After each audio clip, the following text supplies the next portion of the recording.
Hello friends, पाई class में आपका स्वागत है। तो आज फिर से हम पार्टनरशिप से संबंधित क्वेश्चन को सोल्व करेंगे। पहले के लेक्चर में हमने 9 तक क्वेश्चन सोल्व कर दिए थे।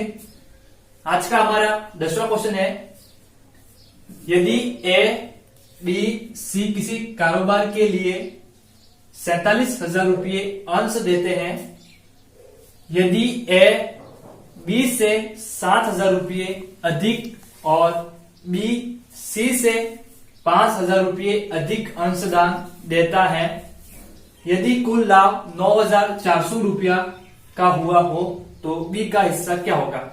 तो यहाँ पे ए है, बी है और सी है, 3 व्यक्ति है। तीनों ने अपनी अलग अलग पूंजी लगाई है।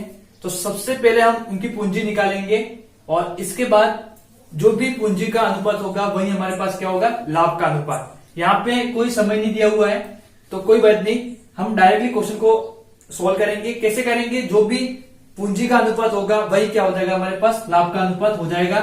तो हमारे पास यहाँ पे 3 व्यक्ति है, तो तीनों ने अलग अलग पूंजी लगाई है, तो कितनी कितनी लगाई वो निकालेंगे सबसे पहले।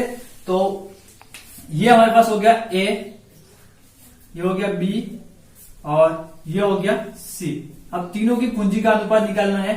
तो यहाँ पे क्या लिखा है कि बी सी से 5,000 रुपये अधिक अंशदान देता है। तो सबसे पहले हमने सी का जो भी सी ने जो पूंजी लगाई उसका मान लिया कि एक्स है, ठीक है, एक्स पूंजी लगाई है। और बी ने सी से 5,000 रुपये अधिक लगाई है, तो सी से 5,000 रुपये हो जाएगा यहाँ पे, सी प्लस 5,000। और ए ने बी से 7,000 रुपये अधिक लगाया है, तो ये हो जाएगा बी प्लस 7,000 रुपये। अब यहाँ पे x है सी का मान, तो यहाँ पे x सी की वैल्यू क्या हो जाएगी, x प्लस 5,000 और यहाँ पे x का x, और यहाँ b का मान कितना मिला हमें, x प्लस 5,000, तो ये हो जाएगा x प्लस 5,000 और ये 7,000 कितना हो गया, 12,000। अब ये क्या है, तो जो तीनों ने पूंजी लगाई है वो है, तो टोटल कितनी है हमारे पास, 47,000 रुपये। तो ये जो है किसके बराबर हो जाएगा, 47,000 रुपये के बराबर। अब इन सबका जो भी प्लस होगा वो किसके बराबर होगा, 47,000 रुपये के बराबर। तो क्या हो जाएगा हमारे पास, x प्लस x 2x और ये x कितना हो गया, 3x। तो ये हो गया 3x प्लस 12 और 5 कितना हो गया, तो ये हो गया 17,000, ठीक है। अब ये हो गया 47,000। अब इसको पक्षांतर करेंगे तो ये हो जाएगा 3x, ये जो 17,000 लिखा है इधर आके कितना हो जाएगा, माइनस का 17,000, तो ये हो जाएगा, ठीक है, 47,000 माइनस 17,000। और जब 47,000 में से 17,000 माइनस करेंगे कितना हो जाएगा हमारे पास, 30,000। और हमें यहां से जो भी x की वैल्यू मिलेगी वो कितनी मिलेगी, 10,000। अब हमारे पास x की जो वैल्यू है वो कितनी आई, 10,000। तो c ने कितने रुपए लगाए, तो 10,000 रुपये।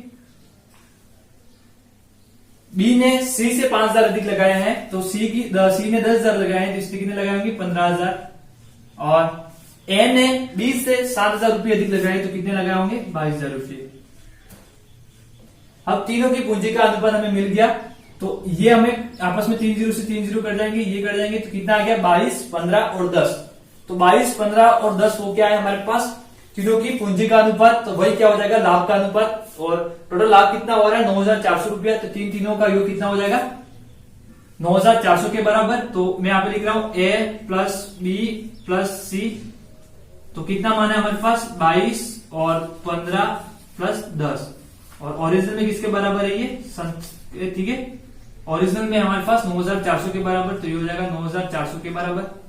अब इन सबको प्लस करेंगे, कितना हो जाएगा, 0 5 5 और 2 कितना हो गया, 7। ये हो गया 7 और 1 प्लस 1 2 और 2 कितना हो गया, 4। तो ये हो गया 47, ये 9,400 के बराबर। और हमको बी का हिस्सा निकालना है, तो बी का हम यहाँ पे जो भी पूंजी का अनुपात है उसका मल्टीप्लाई करेंगे, कितना है, 15 का। तो यहाँ पे हो जाएगा 15। अब इससे कटेगा कितनी बार, 2 बार, ये हो गया 200। और जब 200 का मल्टीप्लाई 15 से कराएंगे कितना आ जाएगा हमारे पास, 3,000 रुपये। तो बी का हिस्सा कितना है, 3,000 रुपये। तो ऑप्शन नंबर सी जो है हमारे पास वो करेक्ट हो जाएगा। तो मैं उम्मीद करता हूं आपको समझ में आ गया होगा। अब हम नेक्स्ट क्वेश्चन को सोल्व करते हैं।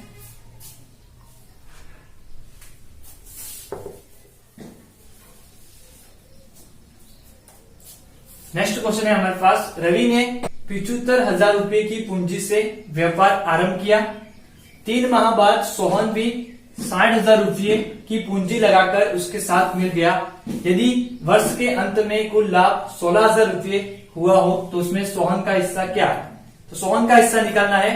तो सबसे पहले क्या करना है कि हमारे पास दो व्यक्ति है, यहाँ पे रवि है एक तो और एक सोहन है, दोनों ने व्यापार आरंभ किया है मिलके। तो ये हो गया हमारे पास रवि और यहाँ पे क्या हो गया सोहन। तो रवि ने कितनी पूंजी लगाई? 75,000 रुपये की। तो ये हो जाएगा 75,000 रुपये। और 3 माह बाद सोहन ने कितनी लगाई? तो 60,000 रुपये। और हिसाब जो भी कर रहे हैं वो लाभ का जो भी लाभ मिल रहा है वो वर्ष के अंत में मिल रहा है। तो वर्ष के अंत में मिल रहा है, इसका मतलब क्या हुआ? 12 महीने तक रवि ने 75,000 रुपये की राशि लगाई। और जबकि इसके 3 माह बाद, तो 3 माइनस हो जाएंगे 12 में से, तो कितना हो जाएगा यहाँ पे? 9। अब इसको सॉल्व करेंगे तो सबसे पहले आपको सरल अनुपात में लिखना है। तो 3 0 से 3 0 कर जाएंगे आपस में। तो यहाँ पे हो जाएगा 75। और अब यहाँ पे कितना है? 9 है, यहाँ पे 12 है, ये भी कटेगा 3 के टेबल से, ये 3 आ गया यहाँ पे, और ये कितना आ गया? 4। तो मैं यहाँ पे 4 लिख सकता हूं। अब यहाँ पे हो गया 60 और यहाँ पे कितना हो गया? 3। अब और काटेंगे इसको, 3 के टेबल से कटेगा। यहाँ पे 75 है, ठीक है, 75 है। तो 3 के टेबल से काटा मैंने, तो कितनी बार कटा? 20 बार। और ये कितनी बार कटेगा? 2 बार। और ये हो जाएगा 25 बार। और कटेगा ये, ठीक है। और कितनी बार कटेगा? 4 से कटेगा ये। कितनी बार? 5 बार। तो ये 5 इंटू 3 हो जाएगा। यहाँ पे कितना हो जाएगा? 5 25 इंटू 1। और कटेगा ये 5 के टेबल से, कितना हो जाएगा? 5। और यहाँ पे कितना हो जाएगा? 3। अब हमें रवि और सोहन की जो भी पूंजी का अनुपात है, या फिर हम कह सकते हैं कि लाभ का अनुपात कितना है? 5:3। वो किसके बराबर हो जाएगा? 16,000 रुपये के बराबर। तो ये टोटल 8 किसके बराबर है? 16,000 रुपये के बराबर। और निकालना किसका है? हमें सोहन का हिस्सा निकालना है। तो सोहन का अनुपात कितना है? यहाँ पे 3 है, यहाँ पे क्या हो जाएगा? 3 का मल्टीप्लाई। अब ये इससे कटेगा, कितनी बार कटेगा? 2 बार। तो यहाँ पे कितना आएगा? 2,000। अब जब 3 का मल्टीप्लाई 2,000 से हो गया, कितना हो जाएगा यहाँ पे? 6,000 रुपये। तो सोहन का हिस्सा कितना है? 6,000 रुपये। तो ऑप्शन नंबर ए जो है वो करेक्ट हो जाएगा। अगर आपको पूछा होता कि रवि का हिस्सा कितना है, सोहन और रवि दोनों का हिस्सा कितना है, तो सोहन का अगर ज्ञात है आपको, तो आप 16,000 में से 6,000 माइनस करते हैं तो 10,000 जो आता है वो रवि का हिस्सा हो जाता है, ठीक है। तो अब क्वेश्चन में क्या लिखा है कि सलीम ने 25,000 रुपये लगाकर आरंभ किया है। तो हमारे पास दो व्यक्ति है, एक तो हो गया सलीम और एक हो गया करीम, ठीक है। करीम, सबसे पहले दोनों के लाभ का अनुपात निकालना है। तो क्या करेंगे? दोनों की राशि लिखेंगे। दोनों की राशि क्या है? 25,000 सेम है, तो वैसे राशि लिखने की जरूरत नहीं है आपको, दोनों आपस में कर देंगे। तो अनुपात क्या आएगा? 1:1। फिर क्या कह रहा है कि वर्ष के अंत में सलीम को करीम से 3,000 रुपये अधिक लाभ मिला है। तो सलीम का जो भी अनुपात आएगा पूंजी का वो ज्यादा आएगा, क्योंकि सलीम को 3,000 रुपये अधिक मिले करीम से। तो इनका अनुपात निकालेंगे। तो 12 महीने के लिए लगाए 25,000 रुपये, और करीम ने सलीम से 3 महीने बाद, तो कितना हो गया यहाँ पे? 9 महीने के लिए पैसे लगाए। अब ये दोनों आपस में कर लेंगे तो 1:1 आएगा, वैसे लिखने की जरूरत नहीं है। अब जो भी उनका जो भी समय का अनुपात है वही क्या हो जाएगा? लाभ का अनुपात। तो ये कटेगा 3 के टेबल से, कितनी बार? 4 बार। ये कितनी बार कटेगा? 3 बार। अब यहाँ 4:3 जो आ रहा है वो लाभ का अनुपात आ रहा है। तो करीम का अनुपात कम है और सलीम का ज्यादा है। तो इसका मतलब कितना ज्यादा है? 1 ज्यादा है। तो वो 1 इसके बराबर हो गया 3,000 रुपये के बराबर। अगर सलीम ने 4 रुपये लगाए हैं, करीम ने 3 रुपये लगाए हैं, तो सलीम को जो भी लाभ मिलेगा वर्ष के अंत में वो ज्यादा मिलेगा। तो कितना मिल रहा है? ज्यादा। तो अनुपात में देखिए तो 1 ज्यादा मिल रहा है, लेकिन ओरिजिनल में 3 ज्यादा है। तो यहाँ पे 1 इसके बराबर हो गया 3,000 के बराबर। और कुल लाभ ज्ञात करना है, तो कुल लाभ कितना है? 4 + 3 कितना हो गया? 7। तो ये हमारे पास लाभ का ही अनुपात है, 4 + 3 = 7। तो यहाँ पे जिसका निकालना है, टोटल लाभ निकालना है, तो 7 का मल्टीप्लाई हो जाएगा। अब निकालेंगे कितना हो जाएगा यहाँ पे? 21,000 रुपये। तो ये हमारे पास आंसर हो जाएगा। अगर आपको कहा होता कि सलीम का लाभ कितना है निकालो, तो कैसे निकालते हैं? तो 1 तो 3,000 रुपये के बराबर है, वो तो आपको पता है। अगर सलीम का निकालना है तो अनुपात कितना है? यहाँ पे 4 है, तो यहाँ पे 4 का मल्टीप्लाई हो जाता है, कितना हो जाता है? 12,000 रुपये।